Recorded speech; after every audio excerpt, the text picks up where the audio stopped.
il prend cette décision pour protéger les Parisiens. Protéger de quoi? Protéger les Parisiens d'un concert? Ah, ah, ah, ça tremble dans les hautes sphères. Protéger les Parisiens de quoi? Des gens qui viennent écouter de la musique? Retiens bien cette phrase. Protéger les Parisiens. On va y revenir. Parce que quand tu auras vu d'où elle sort et surtout ce qu'ils sortent quand cet argument-là s'effondre, là, tu ne la regarderas plus pareil. Dimanche, c'est la fête de la musique. La France Insoumise avait prévu un concert gratuit, place de la République. La préfecture l'interdit.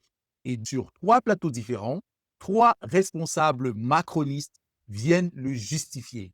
Le problème, c'est qu'ils disent tous exactement la même chose, mot pour mot. Aujourd'hui, on démonte le script. Premier réflexe, identique chez les 3. Ce concert ne devrait pas exister parce qu'il serait politique. Il ne faut pas politiser la fête de la musique. La tenue de ce meeting ou la tenue de ce concert très politique. Et pas quand cette manifestation peut représenter un trouble à l'ordre public. Vraiment, j'en ai marre de ces minables qui récitent tous le même discours du chef. Des éléments de langage, rien de plus. Les mêmes arguments depuis 10 ans. Aucune preuve, juste leurs paroles. Une nouvelle fois, plusieurs membres du gouvernement viennent dérouler le même texte avec la complaisance des plateaux télé. Faut pas politiser. Ouais, sauf que la personne qui le dit ouvre une fête de la musique à l'Assemblée nationale. Il y aura d'ailleurs une fête de la musique à l'Assemblée nationale aussi. On ouvre nos portes. Elle sera pas politique. Vous n'alternerez pas Non. concert et prise de parole militante. Alors non, moi je fais pas de prise de parole à l'Assemblée nationale lors de la fête de la musique. Madame, faut pas politiser là. La musique est politique. Apprenez l'histoire du rap. On est dans un régime de censure. Hein?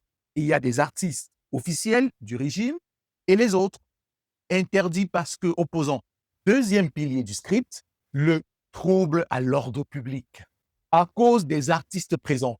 Sauf qu'on leur a posé une seule vraie question et tout s'écroule. Et qui, pour la plupart de ceux qui sont évoqués par la préfecture de police, ne seront pas sur scène. C'était pas le lieu, pas le jour. Pour l'ensemble de la population. Aucun des artistes cités n'est programmé au concert. Pourquoi ment-elle sur la programmation? On risquerait d'y entendre autre chose que des reprises de Michel Sardou. Hein? Même chose côté France TV.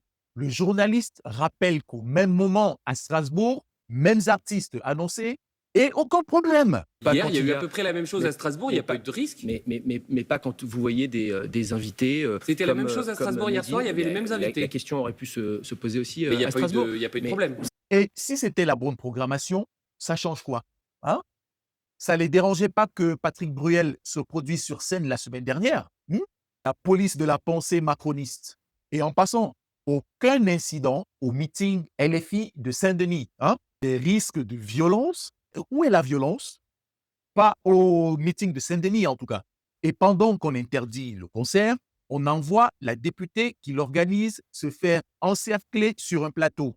Le sujet n'est plus la censure, c'est elle sommée de se justifier. La France Insoumise a décidé de préempter la place de la République dimanche pour la fête de la musique, pour transformer cette place de la République qui est habituellement offerte à tous les Parisiens pour la fête de la musique, transformer cela en espèce de concert, meeting dans le cadre de la campagne présidentielle. Politicien politique, ça veut dire qu'il y aura des revendications antiracistes. Et pourquoi antiracistes? Vous faites campagne, je veux dire, vous faites un meeting de campagne, quoi. Merde! Quand elle dit concert antiraciste, les grandes gueules traduisent meeting de campagne. Ils déplacent le sujet. Au lieu de parler du racisme ou du contenu du concert, ils répètent que LFI préempterait la place. Ces journalistes qui n'ont aucune mémoire des chanteurs engagés, des artistes politiques, il y en a depuis toujours. Et quand elle répond que la musique a toujours été politique, elle a tout simplement raison. Et je veux dire aussi que la musique a toujours été politique. Vous savez, le chant de la Marseillaise, par exemple, était un chant révolutionnaire qui a été d'ailleurs interdit pendant des années. Vous pouvez juste admettre que vous validez le racisme. Hein? Ah, pardon, c'est pas une opinion, c'est un délit.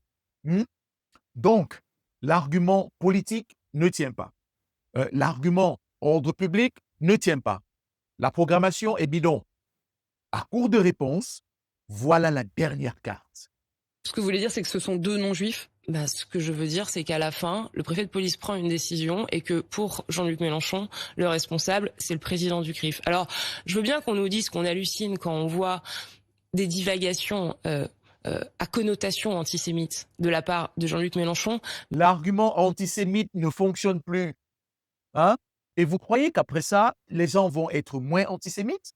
Motif officiel de l'arrêté. Risque de trouble à l'ordre public. Quand on n'a plus d'arguments, on disqualifie. C'est la même mécanique depuis le début. Hein? On ne répond pas, on déplace. Si tu veux qu'on continue à décortiquer ces plateaux ligne par ligne, abonne-toi et le lien Tipeee est en description. Reste une question. Pourquoi tant d'énergie, 3 ministres et autant de plateaux pour un concert gratuit un soir de fête? Il prend cette décision pour protéger les Parisiens. Ils annulent le concert parce qu'ils ont peur. On interdit un concert et c'est LFI qui serait dans le conflit. Un concert, c'est la joie et la liberté. Le niveau de terreur que LFI leur inspire, c'est quand même réjouissant. Ouais, protéger les Parisiens d'un concert